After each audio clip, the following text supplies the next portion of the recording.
E aí, moçada, beleza? A curva RIA que eu tenho sempre comentado nos vídeos dos toca-discos e ficou faltando como que isso é na prática. Então, agora tem um videozinho falando disso, tá bom? Isso é coisa antiga. Essa é uma curva de equalização padronizada pela indústria americana de gravadores, Recording Industry Association of America. Acho que é assim que fala. Bom, antigamente o disco era gravado aqui em 78 rotações, nesse bolachão aqui. Tudo isso aqui é uma música só e aqui outra música. Esse disco é muito legal, viu? Aliás, essa aqui, dá uma procurada no YouTube por essa música que você vai ver que engraçada que ela é. Hoje seria totalmente politicamente incorreta.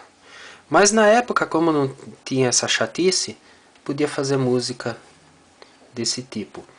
Se você quer ser alguém, se com I mesmo, do Orlando Silva.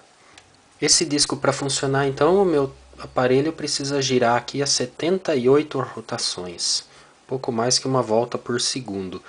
A qualidade dessa música aqui é muito ruim, é muito chiada. Esse material aqui não é vinil. O vinil veio depois, que a gente conhece como disco de vinil, né? Veio aqui. Esse é um compacto do Elvis Presley. Aliás, olha só essa música aqui, Sylvia. Procura ela também, é muito linda. Aliás, não tem música ruim do Elvis, né? Mas essa é uma música particularmente muito bonita. Esse disco é de 72. Aqui também tem uma música de cada lado, mas olha a diferença de tamanho. E com uma qualidade fantástica. Aqui, para você ter uma ideia, aqui são 4 dedos da minha mão e aqui pouco mais de um dedo. Qualidade muito boa para a época, era o que tinha de melhor em matéria de qualidade. Esse aqui já é vinil, tá? Put Your Hand in the Hand. Mas Sylvia, procura por Sylvia, isso é muito legal. Como que funciona então o disco? Como que é gravada a música aqui e como ela é reproduzida? Então, eu vou trazer perto do microfone, passando a unha aqui, ó. Você sente que tem uma aspereza. E essa parte áspera que é a música mesmo. Na verdade, o som é gravado aqui em forma de linha sinuosa. E essa linha é a própria música. A coisa é gravada assim. No aparelho de gravação, eu coloco o disco para virar. O disco vira no sentido horário, né? Coloco ele para virar aqui. E a minha agulha de gravação vem desenhando a música, desenhando as ondas sonoras. Então o que tem aqui é um retrato das ondas sonoras. A minha música então está aqui, certo? Isso é mais ou menos isso que está aqui. Quem tem acesso a um microscópio óptico consegue dar um zoom aqui e fica muito legal vendo as linhas desenhadas. Então com esse desenho aqui eu acabo tendo toda a informação.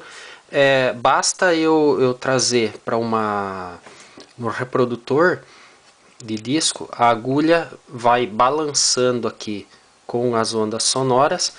Isso chacoalha, por exemplo, no captador magnético, chacoalha um ímã próximo de uma bobina, o que acaba fazendo uma variação do campo magnético que gera uma tensão nessa bobina, que é uma cópia desse movimento da agulha. Então essa tensão já é a música, que depois basta ser amplificado e levado até um alto-falante. Não tem nenhum código específico aí. Mas enfim, a curva RIA, o que é isso? Acontece o seguinte, os sons graves têm maior amplitude. O que é grave acaba sendo desenhado muito grande no disco. Então eu tenho um grave aqui e o agudo é pequenininho. O que acaba trazendo um problema mecânico pro meu dispositivo aqui de reprodução, né?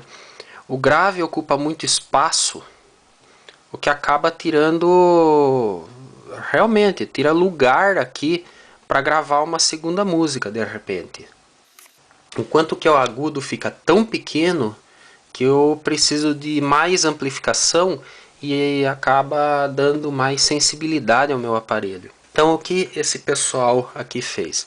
Eles estabeleceram uma curva de atenuação para o grave e reforço para o agudo, de forma que as ondas graves e agudas têm mais ou menos o mesmo tamanho quando é gravado no disco. Então, diminui o tamanho desse aqui, aumenta o tamanho desse aqui. E uniformiza isso ali no disco. Quando chega no meu reprodutor, no meu aparelho, no meu fono, eu tenho que usar essa curva ao contrário. Ou seja, eu tenho que amplificar mais os graves e menos os agudos, para devolver a equalização original de quando a música foi gravada no estúdio. Então é mais ou menos isso aqui. Se eu tiver um gráfico aqui, onde o lado de cima é ganho e o lado de baixo é atenuação, e aqui eu estou falando de frequência, os meus graves são atenuados, o médio não faz nada e o agudo é reforçado. É mais ou menos isso que essa curva faz na gravação. Então tira um pouco do grave e põe um pouco do agudo. Na hora de reproduzir, eu inverto essa curva para dar ao grave o tamanho necessário para ele e tirar o exagero do agudo. Se alguém já fez essa experiência de colocar uma saída de toca-disco diretamente numa entrada de microfone, vai entender o que eu estou falando. O som fica estridente, fica áspero, porque tem muito agudo e pouco grave. Fica todo esquisito o som. Então o que você tem que fazer quando não tem nenhum aparelho específico para toca-disco? Você pode mexer simplesmente na equalização, tirando o agudo e colocando grave. Se você tiver uma mesinha de som mais caprichada, você faz isso lá no controle de grave, médio e agudo. Tira agudo, deixa o médio sem alteração, o que o pessoal chama de fletado, e põe grave.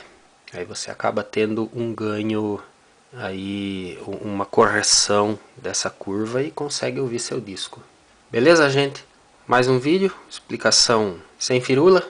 Vou deixar aqui o link para você se inscrever. Aqui o último vídeo do canal e aqui outro vídeo que tem alguma coisa a ver com essa apresentação aqui, tá bom?